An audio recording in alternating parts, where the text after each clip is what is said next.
Good evening, ladies and gentlemen. I'm Momita, moderator for the conference call. Welcome to FY 2022 earnings conference call for Clean Science and Technology.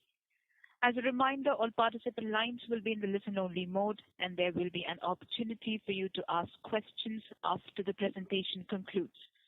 Should you need assistance during the conference call, please signal an operator by pressing star and then 0 on your touchtone telephones. Please note this conference is recorded. I would now like to hand over the call to Mr. Ankur Periwal from Axis Capital.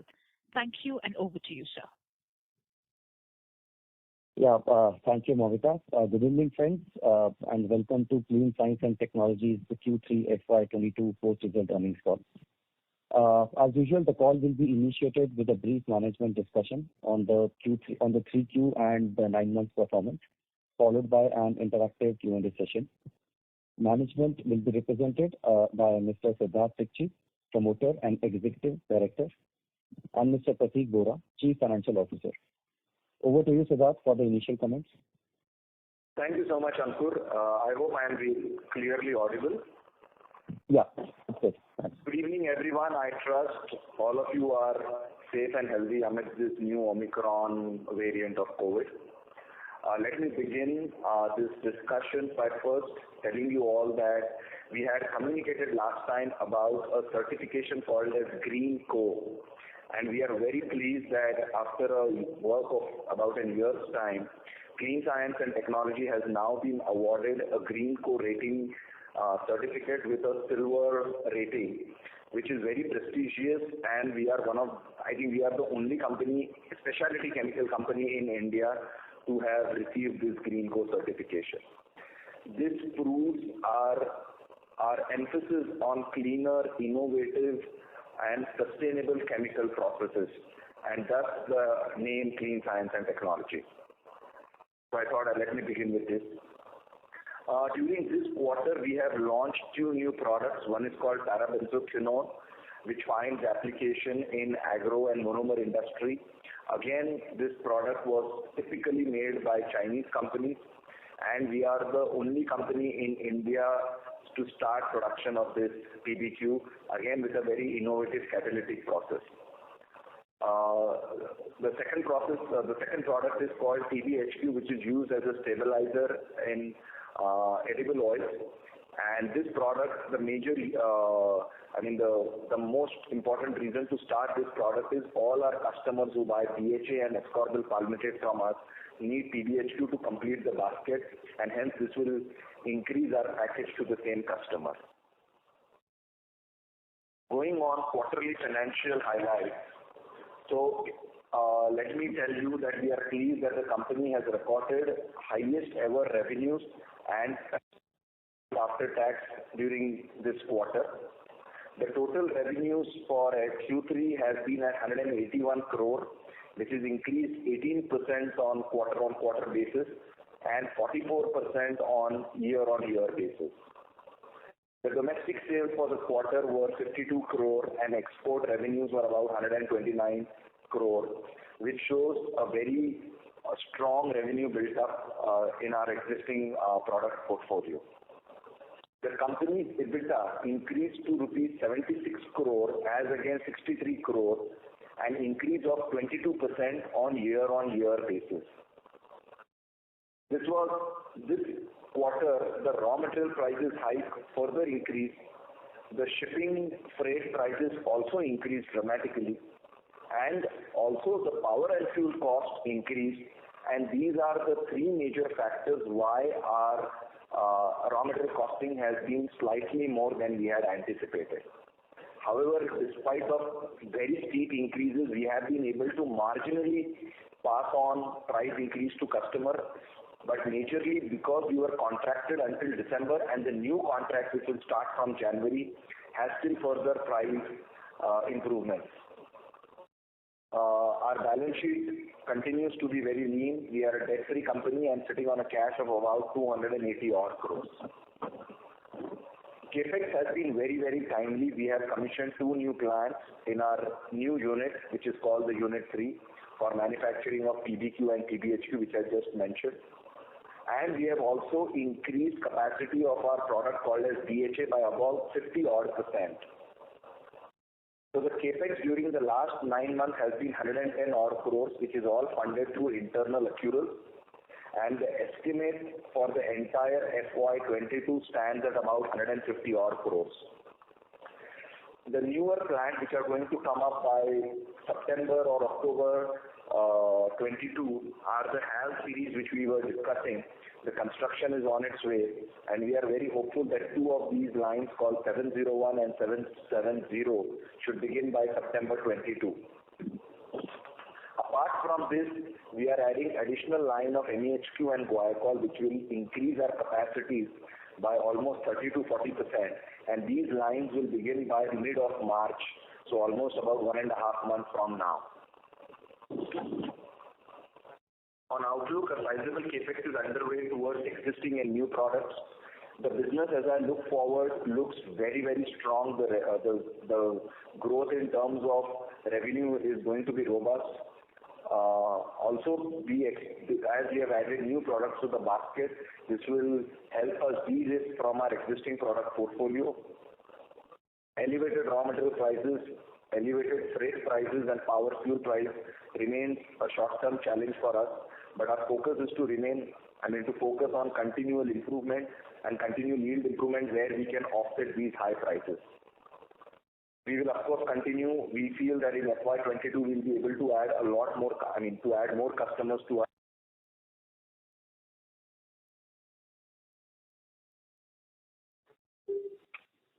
Raja?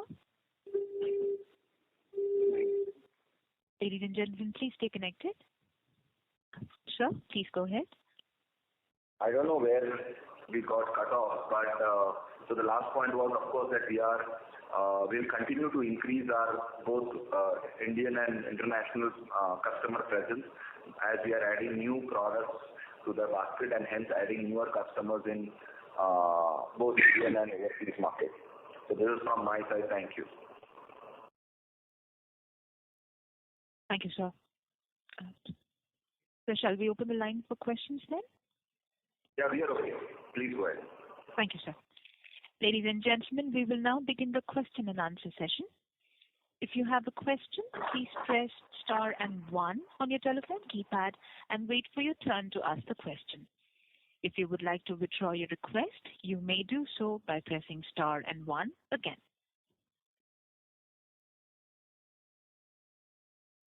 So our first question from Mr. Sanjay Sheer from ICICI Securities. Please go ahead, sir. Yeah, good evening. Thanks, Siddharth, for taking my question. Couple of them. First on the PBQ and TBHQ. This will be again a export-focused business because we are talking of import substitution even in India. So one, what is the import substitution opportunity for PBQ in India? And from TBHQ, now our portfolio in antioxidant looks like it has been very, very strong. We are covering more product there. Are there any more products in the antioxidant you think will require to further strengthen your antioxidant portfolio? So the first question to answer, PBQ has a very good Indian market. I mean, the whole reason we got into PBQ is because this is imported from China to India, and it finds an application not just in stabilizer, but it finds major application in agro industry. Okay, so this product, which started at about $20-odd, is today being sold at $30. Okay, just 2 companies in China are making this product, and there is a short supply of this product. So PBQ is majorly focused on Indian market, but I know as we get into these businesses, we have started receiving inquiries from Europe and US and other parts of the world. But the focus is India. TBHQ is a export potential market. The major reason is it will add to the current basket of BHA and ascorbyl palmitate, which also the similar customers also ask us for supplying TBHQ. So this is more of an export market.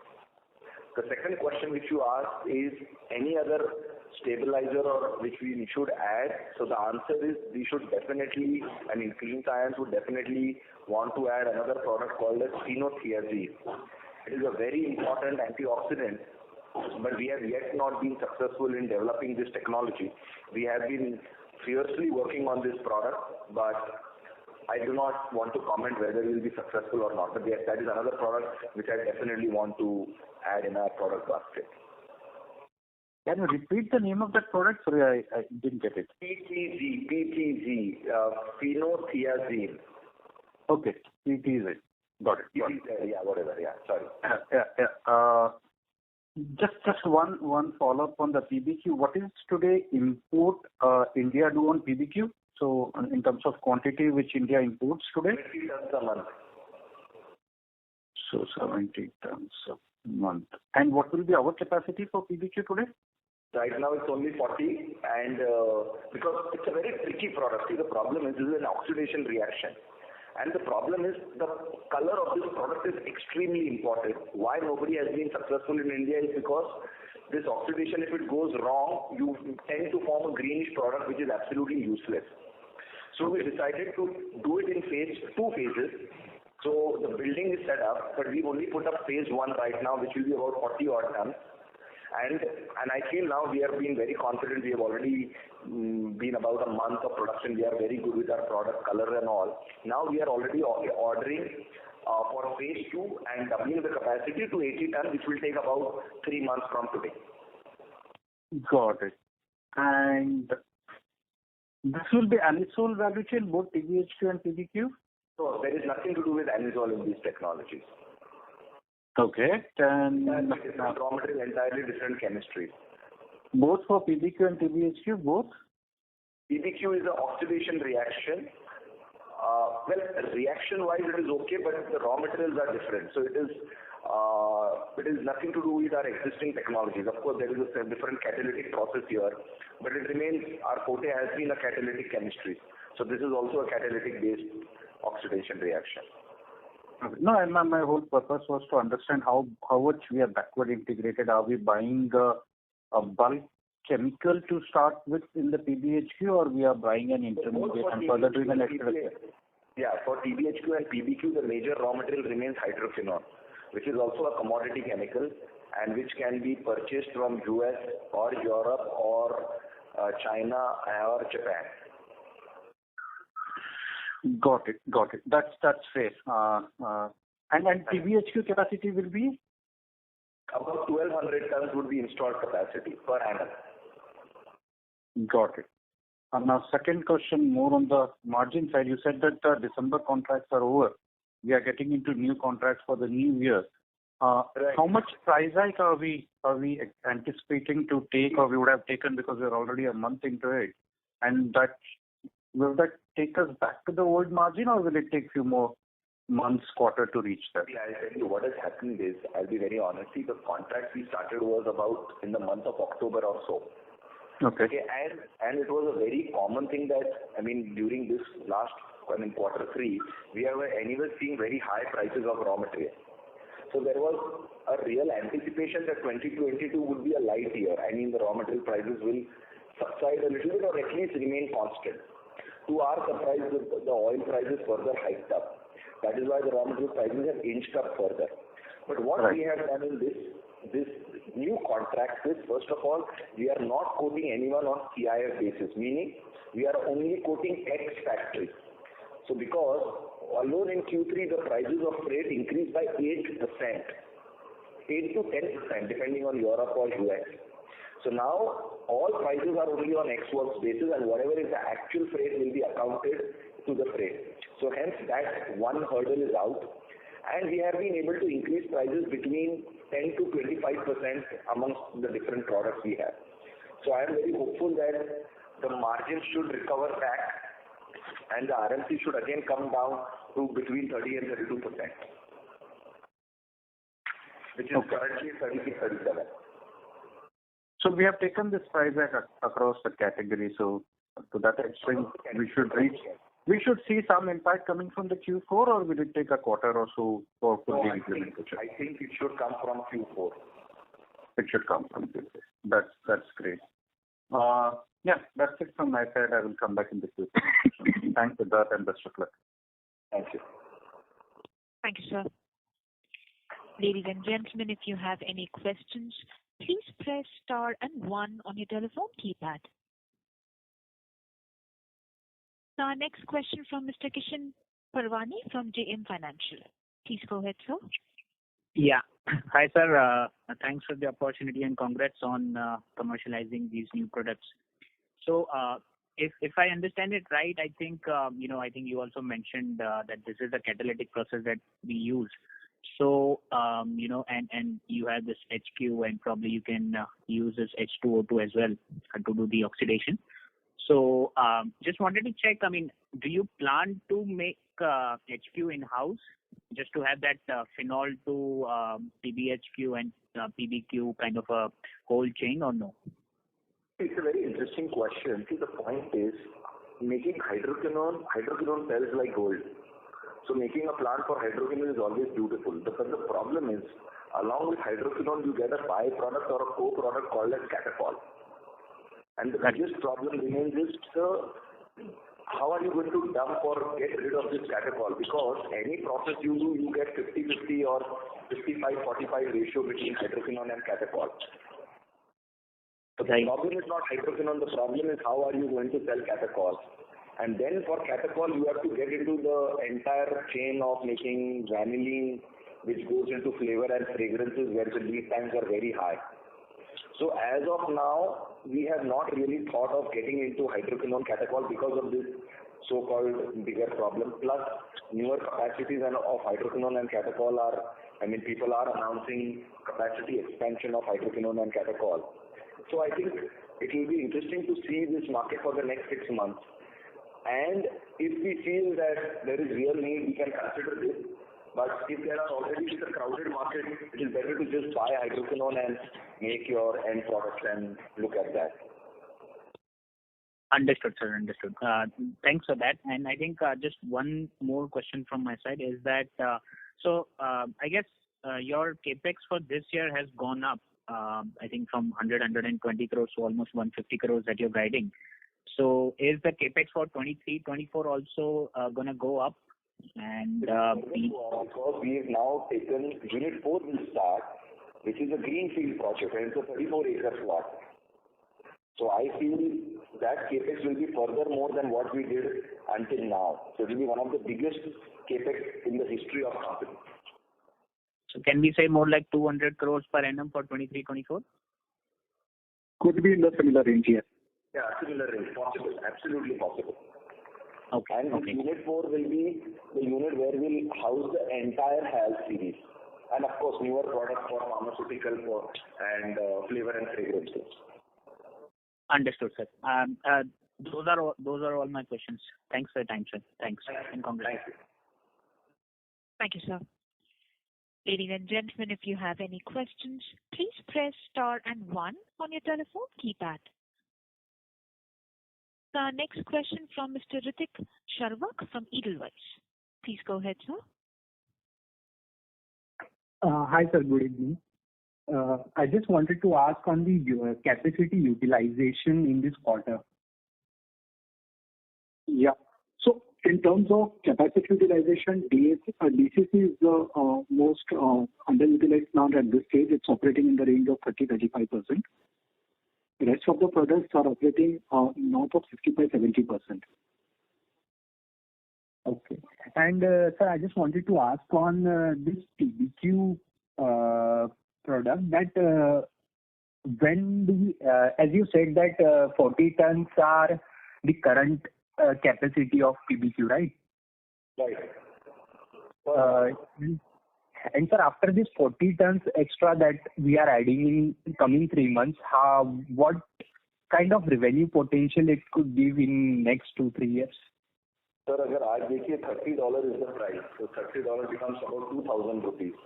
So आप 60, when I say 80 ton capacity, assume a capacity utilization of say 80%. So 88 is about 65-70 odd tons into 2,000 rupees. So those are 14 crore per month, right, Pratik? Yeah. So it will be over 100 odd crores. annual revenue. Okay, sir. Okay. That's all from my side. Thank you. Thank you, sir. Ladies and gentlemen, if you have any questions, please press star and one on your telephone keypad. Our next question from Mr. Faisal Hawa from HG Hawa and CO. Please go ahead, sir.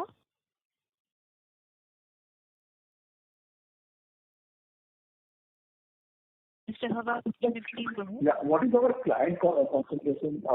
How much is the top 5 clients contributing to our total revenue?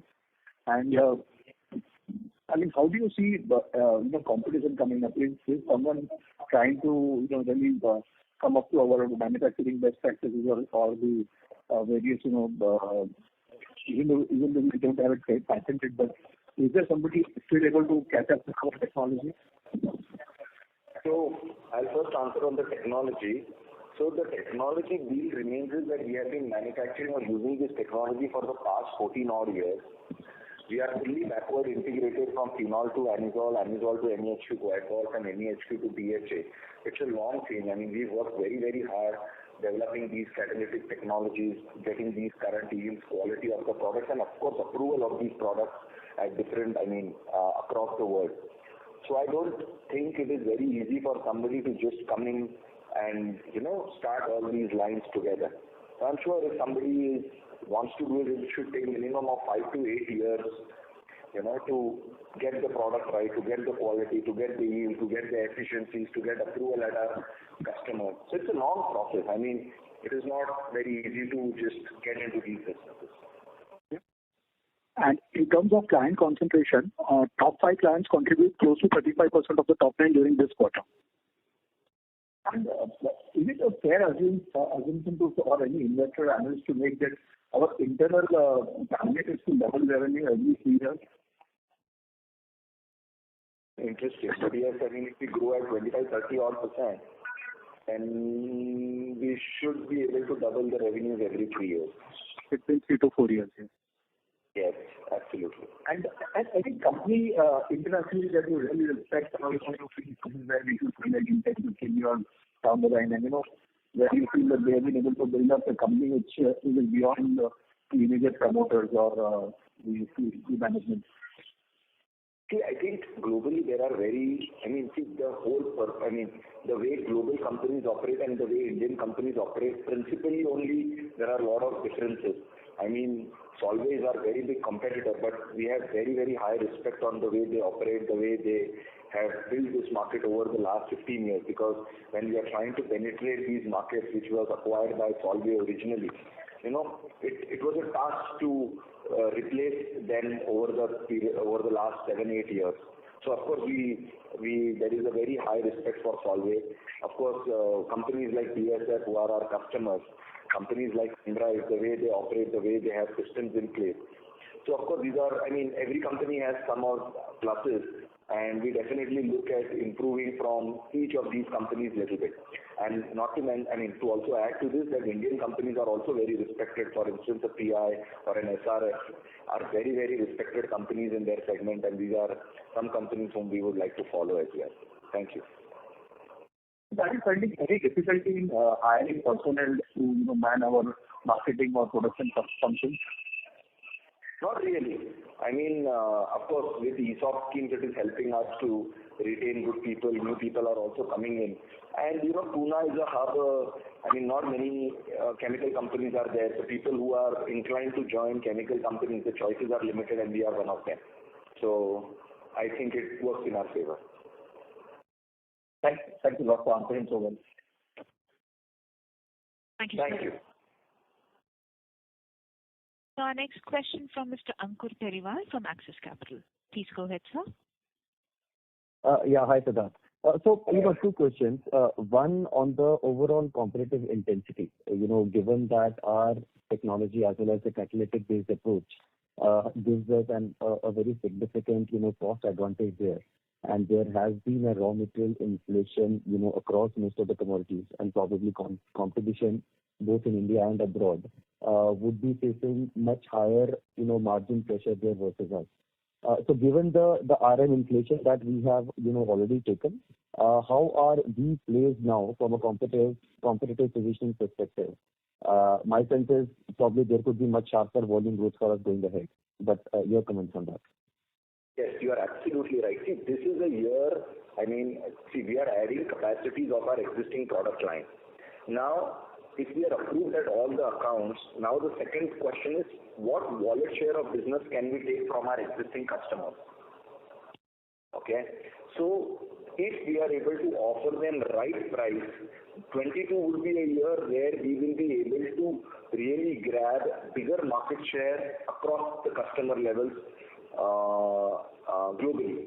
And I think, as a company, when I look at sales, I think this opportunity we don't want to lose, because if we are able to get a strong foothold and if we are able to prove to these large MNCs that, of course we are competing with Solvay, but if we are able to deliver products right on time at a good quality, good price within Europe, I think it will give us a very strong foothold for coming years.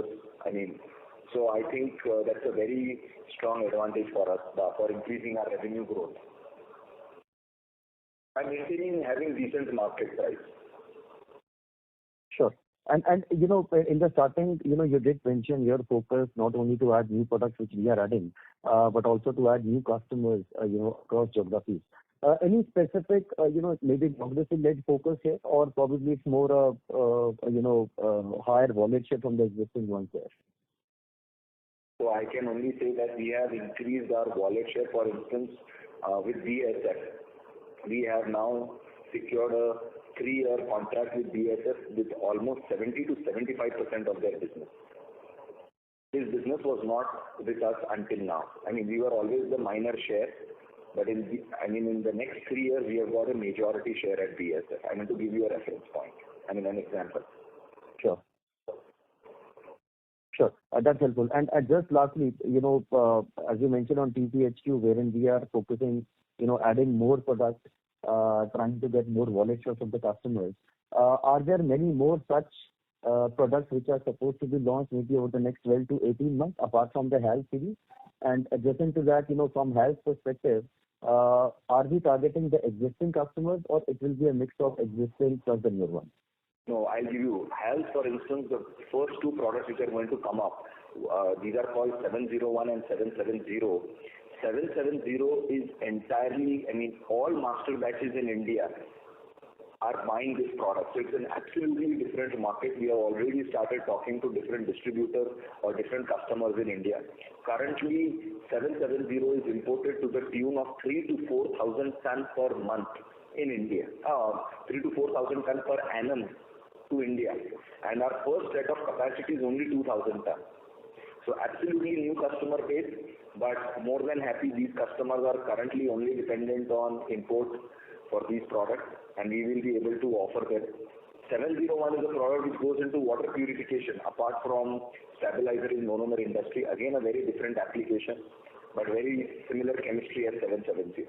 So very new customers, new geographies, and a lot of interesting developments. Apart from HAL series, we have developed some products which will go into pharmaceutical intermediate, perfumes and fragrances, which has both the mixed domestic as well as export potential. Sure. Great to hear that. Thank you, and over to you, Mamita. Thanks. Thank you. Thank you, sir. The next question from Mr. Prashanjit Bhuiya from Kotak Institutional Equities. Please go ahead, sir. Hi, thank you, sir, for the opportunity. I have one question regarding your new products, TBQ and TBHQ. So normally you are backward integrated for your existing products. For this product, since you are not backward integrated for hydroquinone, so will you be as cost competitive as your Chinese peers? And secondly, what are there any other products also in this particular hydroquinone chain which you may look into to enter in next coming few years? I have not understood the second part. I have understood about hydroquinone. See, all the products which we manufacture, never we started with fully backward integration. Mm-hmm. The backward integration always comes from first we establish these businesses, and then if there is a need or we feel we have a better chemistry, then is the time to go backward integration. Anisole plant was only started in 2017 or 2016, whereas we started MEHQ and glycol in the year 2008. But of course, we are not going to wait for additional 10 years to decide if we want to go backward or not. But of course, I mean, when you start a business, you would first want to focus on the end product, try and get those markets, grow that business, and then you start thinking whether if there is a real need to go backward, depending on how the source of raw material is behaving. If we are able to work on a contracted price with one of the large producers, then it would not make any sense for us to really make these products. You know what I mean? Yeah. And in the HAL series, anyways, we are starting from acetone and ammonia, which are anyways a basic starting material. So there, anyways, we are starting with fully backward integration. Got it. And on my second question was regarding this products, hydroquinone chain. Are there any products also, byproducts or forward integration, which you might like to go ahead and do in coming years? Sorry. Can you be louder? I'm asking in hydroquinone chain. So are there some other products also which you may target to enter? No. So our hydroquinone base, we have only 2 products, and I think so far that is what we have on our plate. Okay. And this phenothiazine is based on which chain? It's based on diphenylamine. And yes, if we get into that, we will definitely make diphenylamine, which is based out of amylase. Got it. And finally, for your existing products, since you have expanded your capacity, so can you give us some timeline of capacity ramp up utilization for next 2 years maybe? Sorry, product? For your existing products like BHA and MEHQ, so what kind of capacity ramp up can we expect for coming 2 years? BHA we have already done. It is a 50% ramp up. TB and MEHQ guaiacol is closer to 40% ramp up. No, I mean the utilization coming on the new capacity. Existing plus 1.4 times. Capacity utilization. Yeah. So percentage in terms of utilization levels for the incremental capacity, we are looking at 50 to 60% of utilization in the first year itself, except for the new products, which is HALS or PBQ or TBHQ. But for the existing products, which is MEHQ, guaiacol, BHA, we are looking for the range of 60 to 70%. Okay, got it. Understood. Thank you. Thank you, sir. The next question from Mr. Rohit Nagraj from Emkay Global Financial Services. Please go ahead, sir. Yeah, thanks for the opportunity. So that's your first is in terms of pipeline of products. So just now you indicated that we have will be commercializing PTV. Similarly, generally, how many products are there in pipeline, and given our experience in the past, how much time does it take to commercialize these products? Thank you. Phenothiazine we have not developed, I mentioned. I said it is on our wish list to develop that product. That is one. Typically, it depends on chemistry to chemistry, but typically a product development happens when you start from scratch, it typically takes about 6 to 12 months time frame, depending on how many stage product is, how complicated it is, and all that. And to set up a facility for us takes about 12 months to 15 months time frame, and then market. So you can assume a 1,000-day plan from conceptualizing an idea and to be reasonably commercially placed will take about 1,000 days. And does this also include the environment clearance which is required for it, or do you usually take it before? Once we start conceptualizing the particular product and we take the environmental clearances beforehand itself, so that the process does not elongate further. No, listen to me. We don't do that because environment clearance is only taken once. So we anticipate that these are the products which will come up in the next 5 years or in the next 10 years. EC is obtained. Whenever there is change and whenever there is a new product, it is very difficult for us to forecast what are we going to do after 5 years. So whenever there is a product addition, we have to go to an MPCB board and ask for a product change or an addition of a new product. Right, got it. Second question is on the new unit. So unit 4, once it is set up in terms of initial capacity, and given the current momentum of investment, and you indicated probably we have a potential to double our revenue over the next 3 years. what is the potential revenue that can be generated from Unit 4? If everything goes well, I mean, it is going to be very difficult to answer. But see, today it's about 34 acre of plot. It can be between 1,000 and 1,500 odd crores.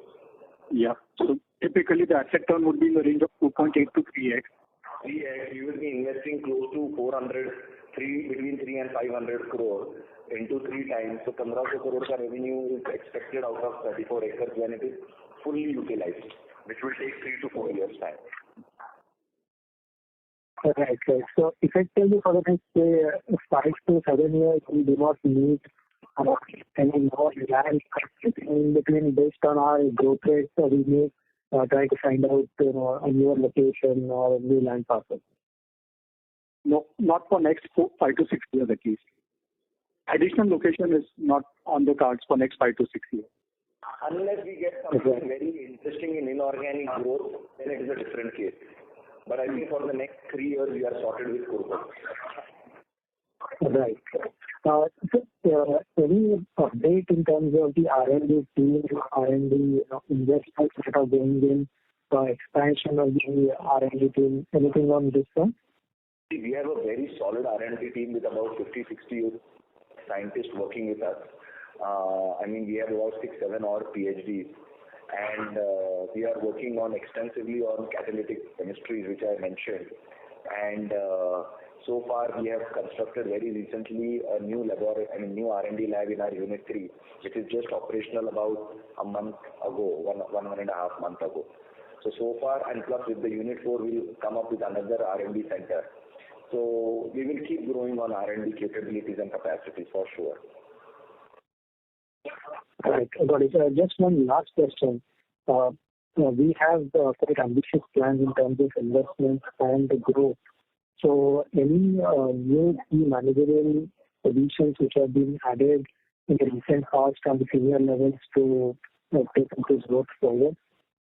A lot of people were added, in different segments from HR to production to R&D to purchase. There is a lot of addition. It's a growing organization. You can imagine, there is always addition, and plus as newer units are coming up, newer production sites are coming up. Each plant needs to have a dedicated production department, maintenance. So, it's a package, So as and when we keep on growing, this entire team will keep adding. Both in account, it's entirely, it will keep adding in purchase, sales, accounts, production, maintenance, HR. So it's a very regular affair for us.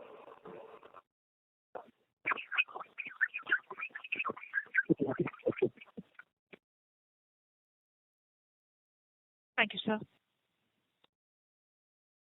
Our next question from Mr. Abhishek Panikar from Value Educator. Please go ahead, sir. Hello.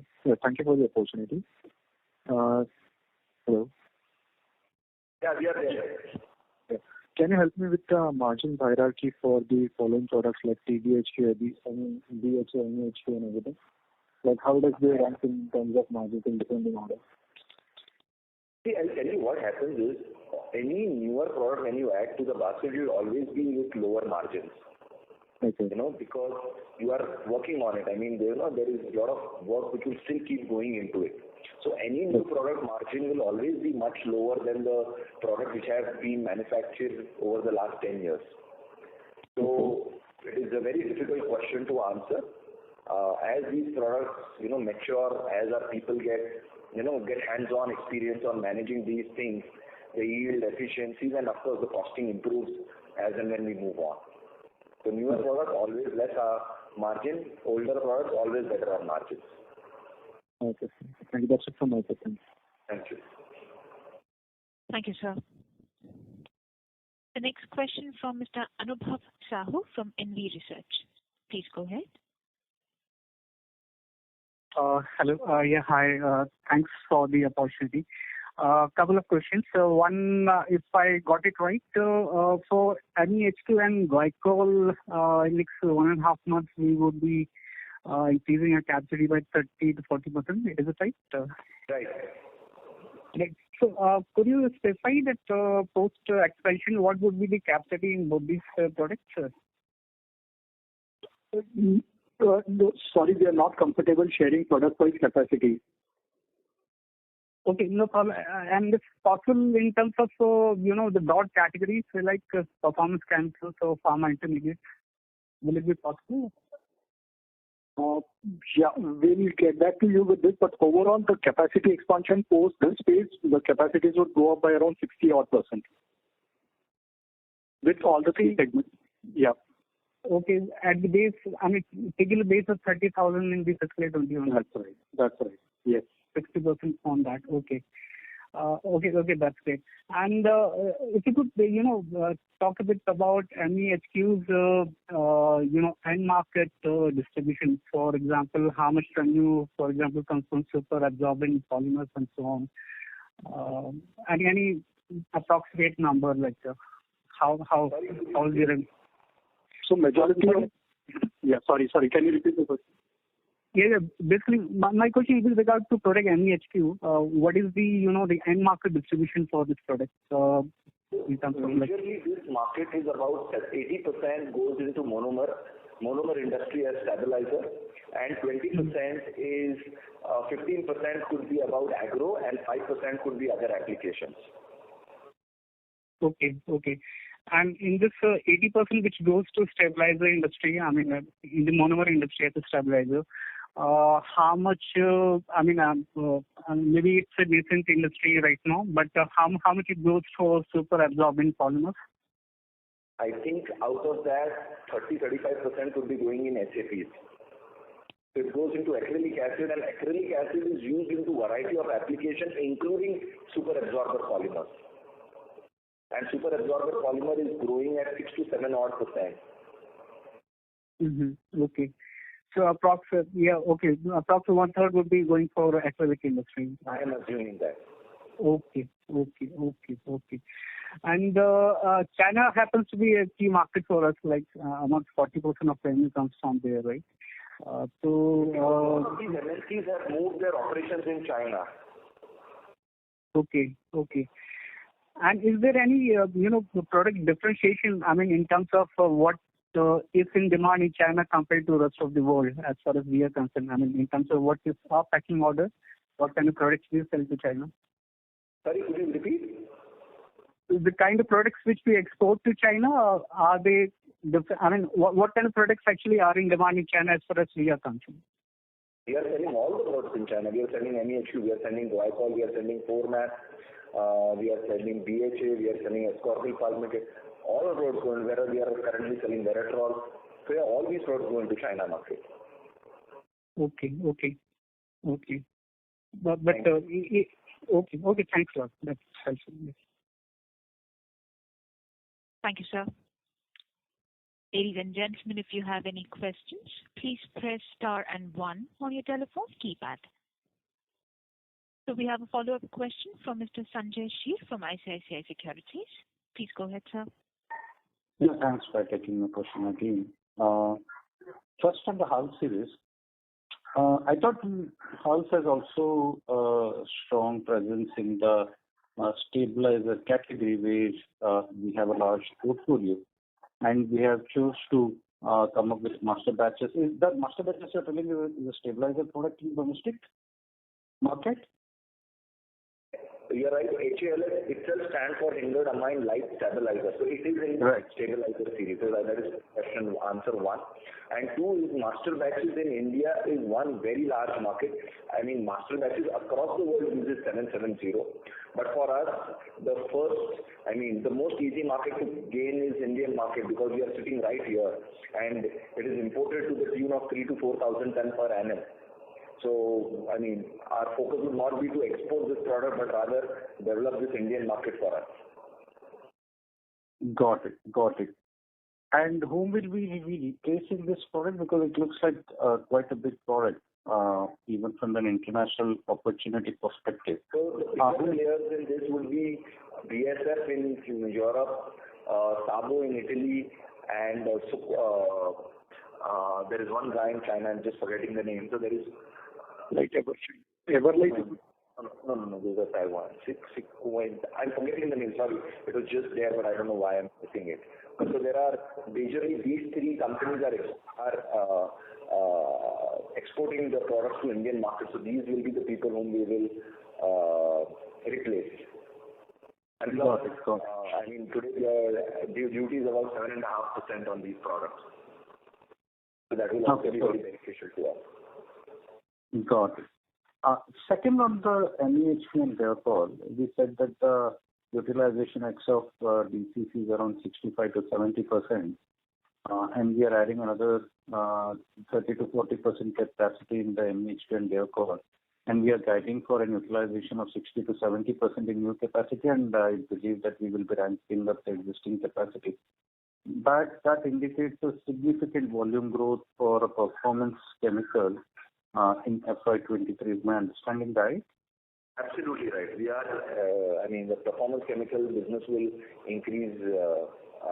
See, MEHP, the biggest advantage is we are also using it in captively to make our own BHA. So part of it, and we are adding big quantities of BHA also.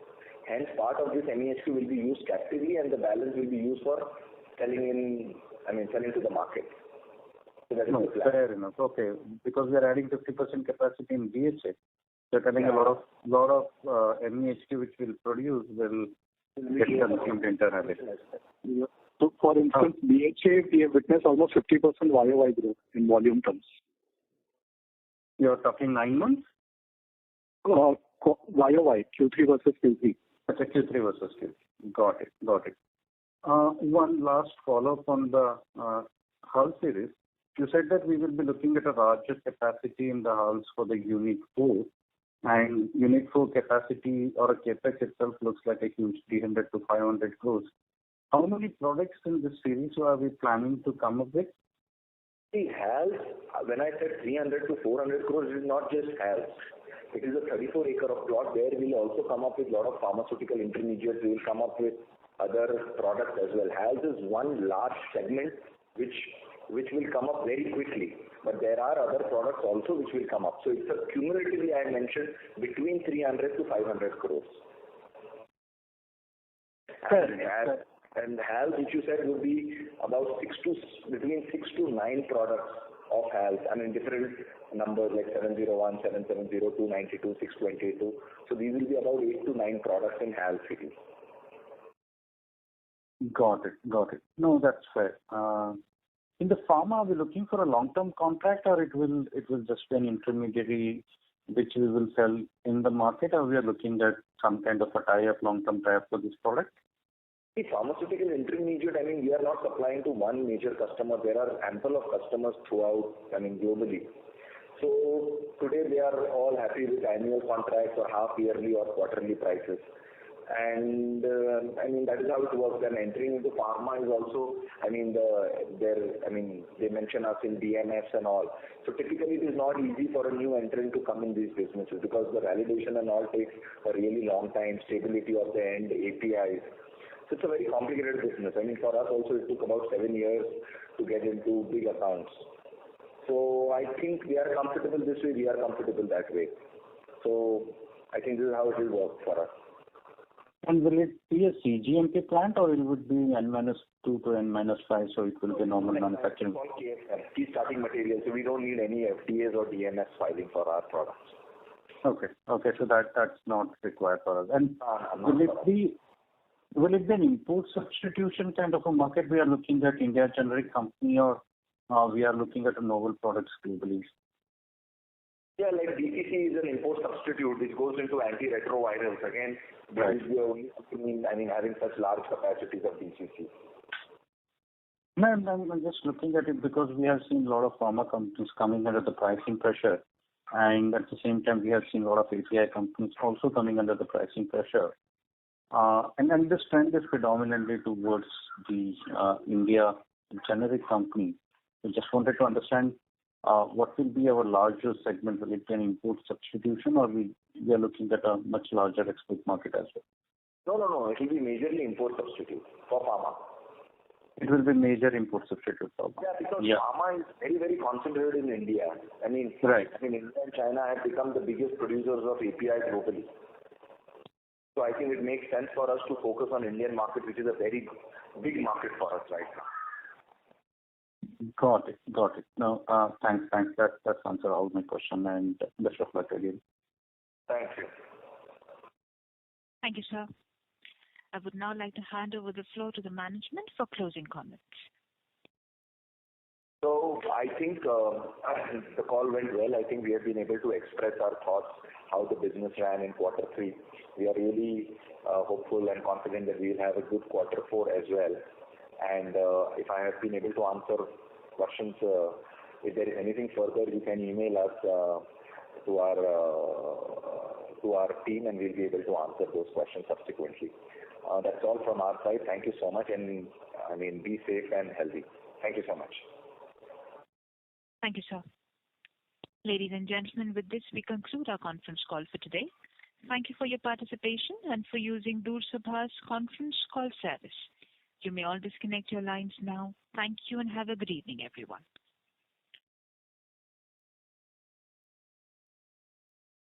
Your conference is no longer being recorded.